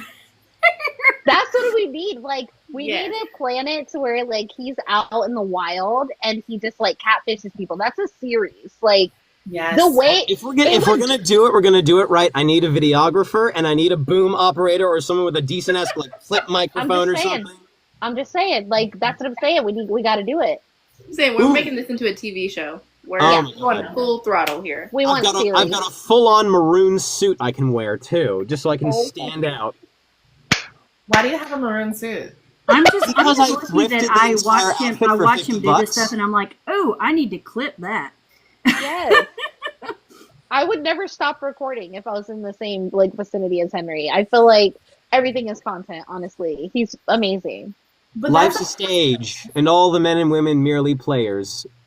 amen. But that's a pressure. Do you feel any pressure to perform? Like, people expect it. You have such a great energy. You're good. You're fucking good at it. Do you ever wish it's like, I don't want to do a fucking voice. I don't want to cash anybody. I don't want to catfish anybody. I was just trying to get a drink, lady. Like, calm down. But do you ever feel pressure to perform, even though it seems to come second nature? I know. I'm sorry. Just No, it's just I'm trying My to bad. find the right words to My describe bad. this. Are we okay with a little bit of a story time? Yes. Yeah, I The mean, heck? you talk to Oh. Henry, when would we tell you no? Honestly, come on. Hey, consent is sexy, and I always have to ask. I love it. Yes, Aw. hit us with it then. So, love I was it. driving in the car with my sister on our way back from our annual family trip because my dad is the eldest of 8. So we have a big family, and we always get together once a year so we can see everyone. And she was driving me to the airport. And I was talking like I do, animatedly, using different voices and everything. And my sister turns to me and says, "You're doing that thing. You're performing. Why are you performing?" And it took me a second to realize that she was referring to me just talking. I am never pressured to perform because I never try to perform. I am, at heart, in my soul, a jester. I love that so I much. love that. In Japanese, there is a saying called ikigai, I believe, which means it is your calling, you are naturally good at it, and it can help change the world. Telling stories, amusing people, it is not just a job for me. It is a way of life. It is a purpose. It is a spiritual calling. Because when I was young and alone and afraid, without friends or support, when both my parents were working and I had no one else to turn to, I had stories. Stories saved me. They changed me, and they showed me that the world can be a better place. And I promised myself that if I can show even just one person that same view, change just one person's story, I'll have made the world a better place. So to answer your question of whether I That feel is so pressured to beautiful. perform, do you ask a turtle if it feels pressured to swim? Do you ask a lion if it feels pressure to roar? Do you ask the sun if it feels pressure to shine? And that's why you are so good at what you do. Right. Fucking amazing. There's God. not been any other questions to ask after an answer like that. Yeah, That's what the knowing fuck your do we soul. say now, Henry? That's Look what you knowing. did. Where the fuck do you go from there? You're like, I was look, gonna say, Here's what the a thing. beautiful That's the way level to end I'm that. always at. I have to bring myself back Yeah. from that. fuck yeah. Listen, I love that for you. It makes my heart happy for you. It really feels like you were just like, hey, you want to see a little bit of my soul? Like, Oh And no, that's why dude. I tell everybody, Thank I'm you. like, this guy is amazing, and y'all need to hear him. Yeah. He is. I'll So, talk to you. Henry, you know what? We're going to swap it up on you a little bit. Do you have any questions for any of us? I got a surface level one and I got a deep level one. Give us both. Let's go. We're here for it. Okay. First question, surface level. What's your favorite genre of romance and why? Who wants to go first? I don't mind. I'll go first. I have always been dark romance, and I think because there's such, for me personally, such a beautiful avenue of healing in going through a dark romance book, that you really can see different sides of people and humanity, but also different sides of yourself. And it really has been for me such a beautiful way of kind of navigating, my own life and my own traumas and things like that. So for me, yeah, dark romance all the way. Mine is actually fantasy romance because I do not live in reality. I don't want to live in reality. And I feel like there should always be an element of fantasy within your romantic life. I love that, and I'm going to piggyback off of that because I am not a creature of reality. I am in reality by force. You're a mermaid. I am whimsical. I am undone. Like, it's who I prefer to be. So I'm going to say fantasy, but I'm also very much drawn to any sort of like historical retellings. I genuinely enjoy like Circe or the Blood of Hercules. I love mythology. I love like historical fiction. I'm not talking about like classics like Jane Eyre or whatever, but like if you're gonna bring me back, you're gonna paint a picture, you're gonna give me that decadence, that texture of a different time. I want to lose myself. I want to be immersed. I want the story to consume me as avidly as I consume the story. And I feel like historical romances, or historical, I don't think it's the right word, but those, the ones that take you out of time and place. Like, well, take me on a ride, babe, because I'm ready to go. Yeah, I would say dark romance for me. I used to be fantasy romance when I was younger. But after all, like the adulting and the trauma and everything that's happened, I find solace in the dark romance because I feel like it's just, Jamisha said something the other day about like how Hallmark movies, like she's like, I just can't, like I can't do it. And for me, it makes me sick because that's not, I mean, how many of the fictional books are reality for us? I don't know, but I feel like everyone's different. But dark romance makes it kind of like normalizes things for me. Like I feel like I can relate more, and when in a little bit I can because I married my stalker. My husband stalked the fuck out of me for a while before we got married. But yeah, I feel like I can relate more. I feel like it calls out the harsh truths that people try to hide, and I'm just not one for the, oh, we met and we instantly fell in love and now we're together forever and everything's easy. I just don't like that. That doesn't give me I don't know. I just don't like it. I feel like the dark romance, you get the hate that is reality. You get the hard times, and you got to work for it a little bit. And honestly, I don't know if you've ever seen Vampire Diaries, but I hate the fucking Elenas. I'm a Catherine girl. Like I'm sick of the fucking Elenas. Like the Never girl seen that. it.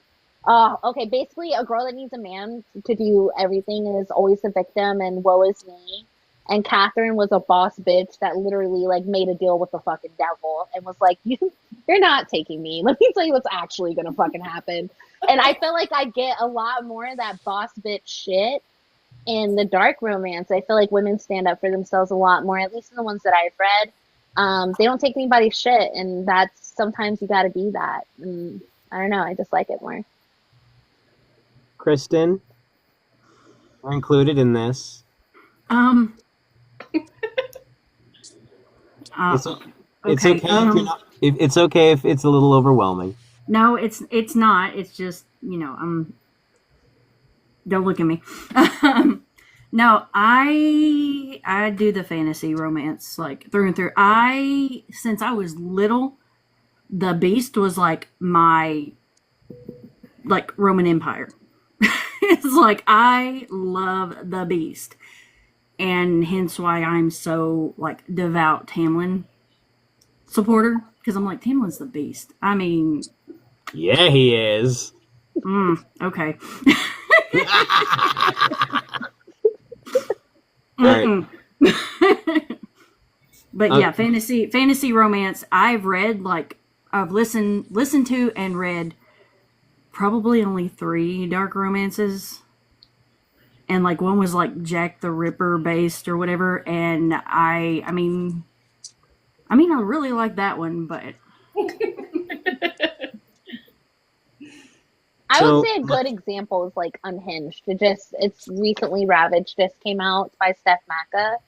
Like that's a great example. Like it's dark. They all been through some shit. It's a why choose, which I love, and I feel like I don't know. She wasn't boxed in. She was free to be her. You know. So. Then here is my second question, and let me know if it's a bit too personal. What was a time that you realized that a story had saved you? Yeah, I already know mine. If y'all need a second to think, I already know mine. I know yours too. Go ahead, Alea. Tell them, girl. I don't know if you do. I think I told you guys in the beginning. I don't know if you do. I think I told you guys in the beginning. So mine, oddly enough, and I think only people who I guess have been through the same things could probably understand, but mine was hunting Adeline. And I think because of the trauma that she went through, regardless of all of that, she was able to come back to herself and she was able to come back to her love. And she was able to basically just rebuild herself. It was different. It looked different than, what she was used to seeing herself previously. But she was able to basically rebuild a new version of herself with that trauma kind of at the base of who she was. And she was still beautiful for it. And I really that was honestly probably a story that I needed more than I knew I needed it. Just kind of seeing a woman in her trauma still being strong, still being beautiful, still being loved by a man who she deserved to be loved by. All of that kind of was just something I didn't know that I needed until I had it. And it's kind of I think probably maybe an unconventional choice, but yeah, that's mine. For me, I have 2. So one is what made me fall in love with reading. Remember I told you my mom would just like toss us a book and be like, here, read, get out my face. No, she was a lot nicer with it. I'm totally joking. But I had a really horrible attitude given like my upbringing and the horrible environment that I was in. I grew up in an abusive household. And I was really angry. I'm a triple fire sign, okay? Sagittarius all the way fucking through. So Aries, I Sun, had Taurus, Moon, Gemini rising. I love it. I'm sorry. Can you tell me one more time? I apologize. Aries sun, Taurus moon, Gemini rising, I'm and a not Gemini moon and a Taurus rising. I see and you. not a drop of water in my full chart. Mine's all Not a drop. fire. Mine I'm is sorry. all fire. Hi, please continue. Yeah, so as you could imagine, triple Sag, my go to, my default was anger and like all the things. And when I was younger, I had my default would be like I would have an attitude. It was like my defense mechanism. Like if you can get past this, hey, good for you. But my mom gave me this book. It's by a Christian author, Lori Witt. It's called Where the Wild Rose Blooms. Long story short, 4 girls, just like my mom. My mom had 4 girls. One of them was like the prettiest one, but she had an attitude. Her name was Jackie. She had a horrible attitude. She ends up getting hurt. Spoiler alert. So if you don't want to hear the spoiler, just pop off real quick. She falls off a ladder in her dad's shop and she goes blind. And she was really humbled. She wouldn't listen to anybody before then. She would never ask for help. She wouldn't listen to anyone. She gave everybody an attitude, and it was her version of protecting herself. And this guy falls in love with her, but it wasn't about the love story. It was about her discovering herself and being okay for asking for help and being okay with the fact that, like, she doesn't have to be perfect and be like the pillar for everyone, that people need to be there and show up for her. And that in itself, it made me fall in love with reading because I always saw it as a chore before that book. And then second, it like changed me as a person. Me being so young reading it, I was really convinced that like if I didn't stop having an attitude, I would like end up blind or deaf or something, like something really traumatic would happen to me. But like being older, looking back, I just needed something to like show me that it's okay to ask for help and it's okay to like open up a little. And then as an adult, I would say it was the Ravenhood series. That's what really inspired me. I knew that I wanted to create a book club. I knew that I wanted to create something for that sense of community. But the Ravenhood series inspired me to do the chapter by chapter thing and to like have it across the US and like do a sisterhood instead of just the book club. So I would say like that was pretty influential for me. That changed me. Sorry, technical difficulties. Remember I told you I had a jacked up setup? It came crumbling down. But I can tell you mine. I know mine. I have mine here on my bookshelf. It is the Perks of Being a Wallflower. It's definitely a Classic. yeah, a good one. it's a young adult book. I found it in my formative years. I think what made it more than a story is similar to the main character's journey. We all have trauma, and when we're young, we don't recognize how we allow that to shape us.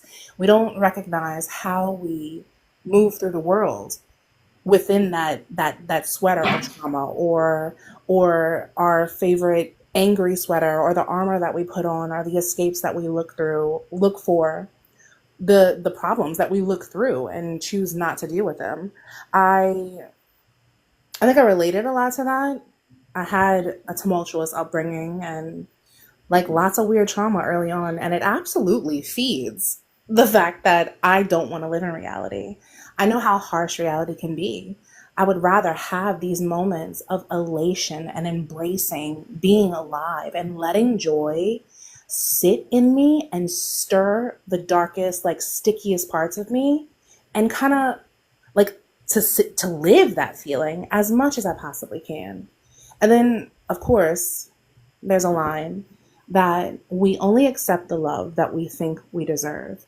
And that has so many layers, but I think for a long time, just with my background, I thought that I always had to be of service, or that I thought that I would always be treated as a commodity, or I wasn't allowed to be myself, or, there wasn't enough space for this hunger of joy that I always had, but didn't know how to experience or to let it in. And I think it's something that I remind myself of regularly when that inside voice gets a little too weird, a little too loud, when everything's kind of falling apart, that there's so much joy in the small things, and to take peace and solace in that, And when I'm feeling alone, I remind myself that we only accept the love that we think we deserve. And I've done so much work to allow love and joy in. I've done so much work to have a happy home and a relationship with a partner who appreciates my whimsy and lets it happen as much as he can tolerate. I have an incredible family, children who can't fathom the things that I had to grow up to be here, to be this person, to be this version of me. And I even had to let them love me, in the way that they were loving me, not in the way I thought I needed it or how it was supposed to look. And like, it's cheesy, but fucking the perks of being a wallflower, Everybody's trying to escape. Everybody's trying to belong. Everybody's just trying to find their space on the wall. But, sometimes you're not supposed to be on the wall. Sometimes the art is everywhere. Sometimes the love is everywhere. And this is a good one. I fucking love you, Jess. I love you so much. You'd have loved me if you'd have saw this fucking phone crashing down.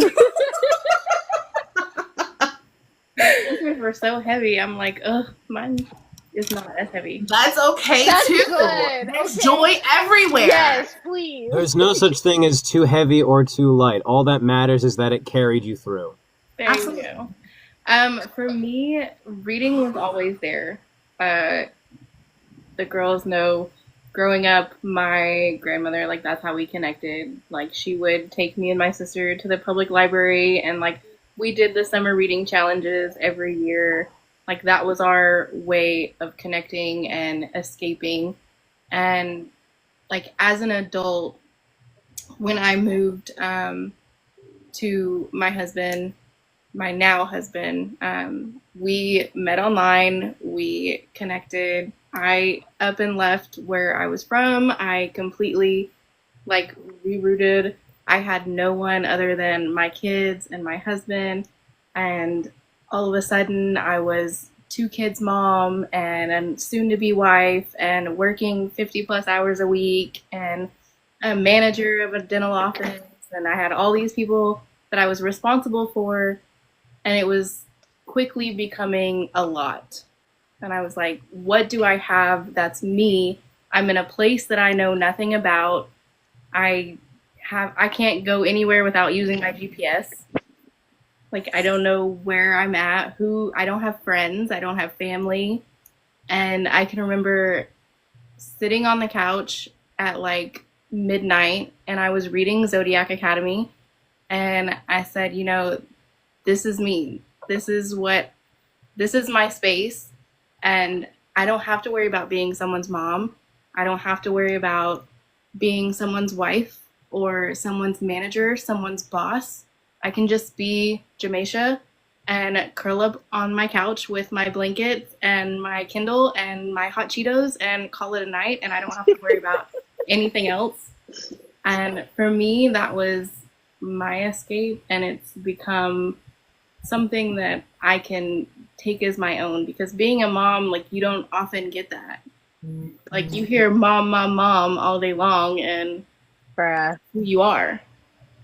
So to be able to just step back and say, I don't have to be mom, I don't have to be wife, like, it was a relief. I hope we didn't drag you down, Henry and Kristen. Sorry. No, I know was we were all rough. pretty heavy. this was absolute. I mean,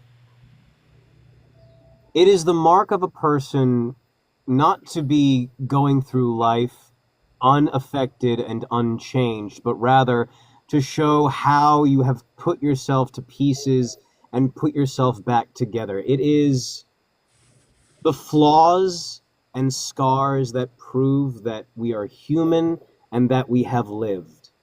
It's the whole point, to hurt, to put yourself back together over and over again, to find and fall and fail and decide that that doesn't matter. No lie. I can't tell you how many times, like, even just recently, like, talking to one of my friends who just went through something, and she's like crying, and I was like, girl, I could not understand for the life of me why I went through the exact same thing that you're going through now 2 months ago. And I said, I think honestly, it was so that I could be here for you during your moment, because she had no one. And I was like, I think that's why I went through it. Like God knew, or whoever you believe in knew, the universe knew that I could handle it. And it made me stronger, building all this brick by brick. But it made me stronger. And now I'm able to genuinely be here for you in this moment because I experienced the same thing. So yeah, I don't regret. I try not to regret. And I feel like everything happens for a reason, and it's contributed to who I am now. So I'm okay with that. I mean, I kind of can relate with Henry because like what he said about like the whole not fitting in thing. In high school, I was gothic, like baggy black pants and like chains and all that stuff, and I was definitely an outsider. And I got bullied, and I guess like losing myself in like fantasy romance is like, okay, in my own little head, I'm like, I want to be the princess that's in the castle that gets protected and doesn't have to worry about anything because I'm also an older sister. I'm the oldest. So it's like, I feel like I have a responsibility to do stuff for other people. Like it's all on me. And the fact that somebody else can like, and I'm going to say, I'm not saying this because, Henry does Tamlin. It's like that story I could relate to because I'm like, okay, but also I'm like, Feyre, why won't you let him protect you? Because I would give anything for that, I'd be like, hello, just let me stay there and paint like I do for real. But, I would be fine with that. Like somebody protect me, do your thing. I'll be here instead of doing it myself, That's real. I've actually seen an entire trend of like, for those of us that would have stayed and painted and been fine wearing the dresses, being protected and painted. And I was like, you know what? I never thought of it like that. And be like, I don't like, I could wear a dress. I'll wear a dress. It don't matter. I mean, you keep me in that mansion and safe. I'm okay. As long as I don't have to do anything for anybody anymore. But that's where the beauty of interpretation comes along. Because you have the main character, Feyre, who is a very independent person, and a lot of people can sympathize and empathize with that. And it's no bad thing to want to be independent, and it's no bad thing to want to be protected. It all comes down to perspective. And that's honestly why I could never hate any of the characters that I play, especially Tamlin. Because at the heart of it, they all just want to protect the things they love in their own way. The best way they know how. Yeah. And that's all we can do, whether as people or characters. Clipping the fuck out of that whole Like, 30 yeah, seconds. I never hated Tamlin for a second because that was the first audiobook I ever listened to. And you were Tamlin. You are Tamlin, basically, to me. So I love that. Okay, Henry, any other questions for us? Any parting messages? Anything. We're here for it. I do have one parting message. And it's a very simple one. Okay. And it's a favor that all of you can do for me as well. Stay bright, be kind, and do good. Know that there is always room at my table for each and every one of you, both in this chat and you listening. And know that I love you all so very much. I love that. Hey, thanks You're for so Thank you. amazing. Perfect. Yeah. Thank you so much, Henry. I know that it took a little second for all of us to be able to get here same time, even though we're in different time zones, and I appreciate you just squeezing us into your schedule and allowing us a little peek into Henry, and I'm so grateful.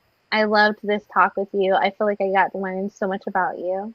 And I really am going to invite you for the Christmas special. I got Cassian I got Rasan.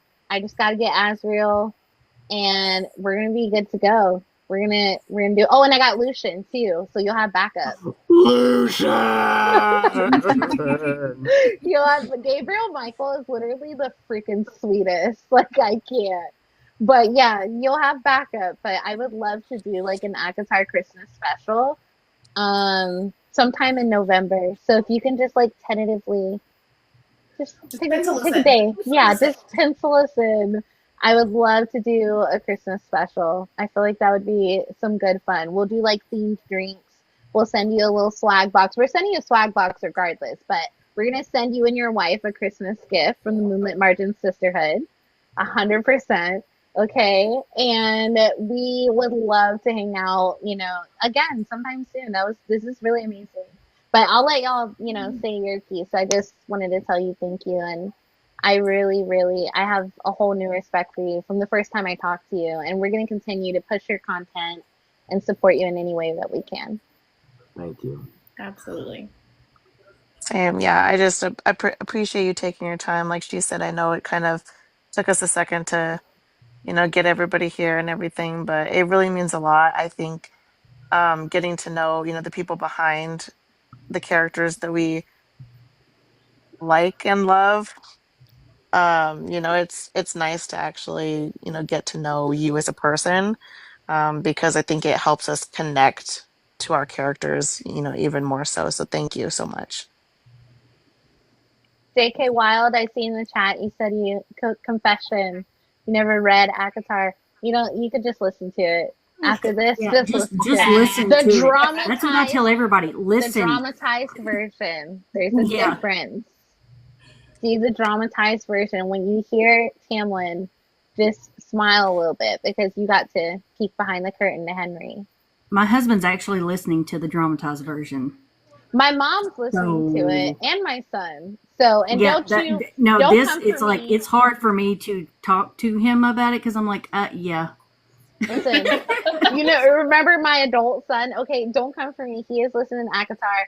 I don't feel bad about the sex scenes because we don't shame it in our house. It's not taboo. I teach my kids their body, their choice. And also, he watches fucking anime. Everything's desensitized after that, okay? All my kids. Have you seen the amount of big titty anime girls out there? Saying, they're that man's neuroreceptors are fried. They're fried. Okay? He watched The Boys. He watches anime. Oh, it's over. Oh, he watched The Boy on. Forget it. I didn't know. I was like, what are you watching? He's like, oh, it's a show of like, if we had superheroes in 2025. I was like, oh, okay. No, it's way more than that. It's way more than that. Well, my husband's only heard part 1. He's fixing to be on part 2, but I'm like, you better not switch sides. Do not. I was like, do not. Whatever you do, this dude, don't trust him. We're on all sides, okay? We're on all sides. We just want Tamlin to be happy. I know, but we want all the things. I gotta go with Tamlin. Like, number one spring court supporter right there. I never. Well, to be fair, I didn't really. Everybody's gonna hate me. I didn't like Rhysand to begin with. No, I wouldn't hate you for that. I think I'm like, Tamlin's the guy. We need Tamlin. More Tamlin. No Rhysand. I mean, I can't give any judgment because I'm Team Nesta, so. I mean, Nesta's kind of like Tamlin. Nesta's a bad bitch. Something. I don't hate it. I'm gonna tell you, my favorite character in all the books is the Suriel. Like, I'm actually trying to find out who did the Suriel's voice because I want to talk to them. I feel like he's severely underrated. I feel like he was the true GOAT. And that's who I love. And then it's Rhysand, and then it's Cassian. And then it's what's his name at whatever court that does the polyamorous relationships. He can get it too. I love him. Yeah. Dying. I'm here for it. Like, just be kind to everybody. I'm here for it. Okay? Henry, I want to thank you for letting us get to know you. You played 1,000,001 characters, but probably by far my favorite character is Henry. It's really been good. We've had a lot of fun, and I really hope we get to do it again. You know what I mean? It's been a great exchange of energy, and that's truly what it's Yeah. felt like. So thank you for letting us know you. Thank you for 100%. asking. Absolutely. It's Thank you so it's much an honor and a for privilege. thank you for bringing a voice to something that meant so much to so many people. Because not just Akatar, but Fourth Wing and all these stories that you've done, like they got us through hard times and got us through things that you may never know. But because of you, we were able to listen to them and put a voice to these characters that we love so much. And for that, thank you. Damn it, Jay. I've been trying so I hard lasted- not to Now you're cry. gonna make you I God lasted damn this it. whole fucking time without crying, Jay. I I'm swear. trying. I'm like for the past 10 minutes. I've been trying not to cry because y'all are so sweet. Stop it. The best part is that it's real. It's genuine. Thank you so much. You're We very love welcome. you. Yeah, the Akatar Comfort series. That was 100%. Well, I'm gonna go to the chat real quick. I don't want to cut it off like I did last time. I'm sorry, y'all. If you have anything you want to say to Henry, please pop it in the chat. Thank you, all of you, for showing up and showing out. I've seen the numbers go up and down this entire time. I know people are busy. Life is lifing, but we appreciate you being here and showing up, especially those that have helped him get to over 1,000 followers in like 2 weeks. We appreciate you because this live would not have been possible without your following and your support. And we love you 100% from the Sisterhood. Henry, Kristen, I can tell you we appreciate every single one of you. Holy fucking shit, guys. Y'all are awesome. Teamwork makes the dream work. Teamwork makes the dream work. I just felt bad because I was like hassling him all the time. Like, hey, I need this. I need this group. I I felt need like this. such a bossy asshole. I'm like, Kristen, that last post, this is what you need to put. Okay, change his name. Do this, do that, do this, do that. And she's just like, okay, no problem. And then I would read it back because I would do it in between work.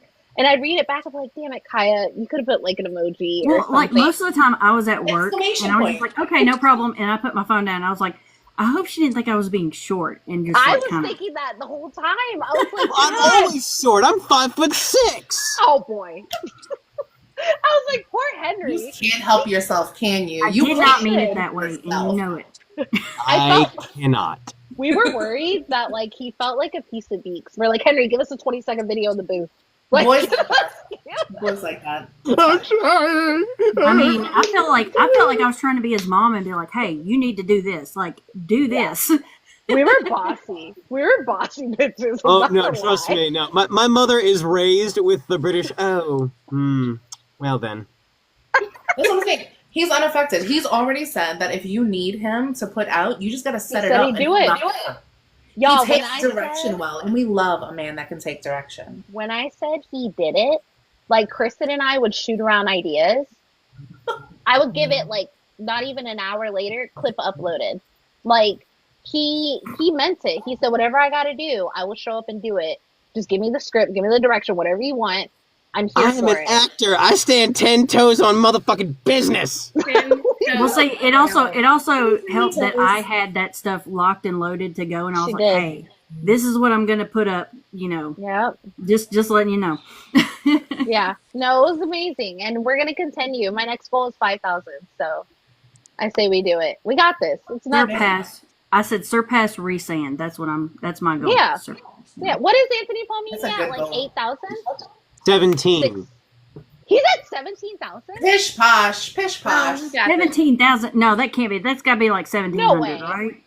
I No, thought it it was is 17. thousand. It is 1,000. Yeah, he's pretty high up there. You guys, let's just aim for the stars, and if we land on the path, No, we definitely gotta get Because him to here's like the 20. thing, I'm not 20K. stressed at all because, fun fact, although there's a big rivalry between Tamlin and Resand, me and Anthony are tight. We work together all the fucking time. I love He said, "That's that. homie. That's my homie." Yeah, No, remember, truly, we were just Anthony in the said Wings that. of Ink series together. Anthony Oh, said that that's a very good book. Just listen to it. Oh my gosh. I have nothing going but to. like wonderful things to say about like he is a fucking professional. He is very talented when it comes to the the growly voices that you love, like in Kingfisher. Like, oh my, the dude has a talent for romance that Yeah. I've never tried to approach, and it's he and I actually trade vocal types, and we learn from each other. So it's a wonderful working relationship, and That's a symbiotic relationship. That's great. Let me tell you, I still feel like I I still feel like you could really go for that one because you got the voice, you got the growl. Let me What's a tell little you. friendly rivalry? What's a little Yeah. friendly rivalry? I messaged him the other day when I finished Ravage. And I messaged him. I was like, "You are Theo. Like, fuck Quicksilver with sand, all the things. You are Theo. I love it. You nailed it." And I wrote this whole thing. He was like, "Oh, thanks, Boba." But like, he played the doctor, the therapist, the psychiatrist. Yeah, the psychiatrist. Theo, like he did so much in that series. I'm just blown away. I've never He's a seen him do total that. sweetheart, and I love him to death, man. Like, just love him to death. Put all of that in a box when you crash the Christmas special, and then you can pull it back out. Once you're in there, we just want the growl, like be a little feral. Then you can pull it all out and be friends again. Y'all can just It's okay. snarl at each other. Yeah. Well, no, I would snarl, he would hiss, all the girls would, scream. Everyone's having a fun time. It's giving Christmas special. It's giving Christmas gonna melt in her chair and be gone. Here's how I crash. Hello there, bat boy. Yes. Yes, exactly. You just pop up unexpectedly. Just pop fuck up. some shit up. Just fuck some shit up. Yeah. Now here's the thing: do I show up as disheveled Tamlin with a High Lord Santa meeting. hat? High Lord meeting. You have time to prep. You do have time to prep. I do have time to prep. These, That these, High Lord these meeting will be got answered me. I was next like, time he on said Dragon that. Ball Z. He said it. Y'all are amazing. I love y'all so much. The paper dragon said, "All I want for Christmas is this life." Listen, all 4 feet of you better be here because listen, 4'11". 4'11". My bad. 4'11". I forgot the 11 inches, and that's real because I tell people I'm 5'3 1/4". Okay, don't forget the quarter. I love it so much. Y'all are amazing. I am not going to take up any more of your time, Henry, but we are so excited for you to come back. And I'm going to hit y'all up separate so we can send you the gift. But thank you. Thank you so much. Thank you very much. Thank you so much. Bye, y'all. Love y'all. Bye.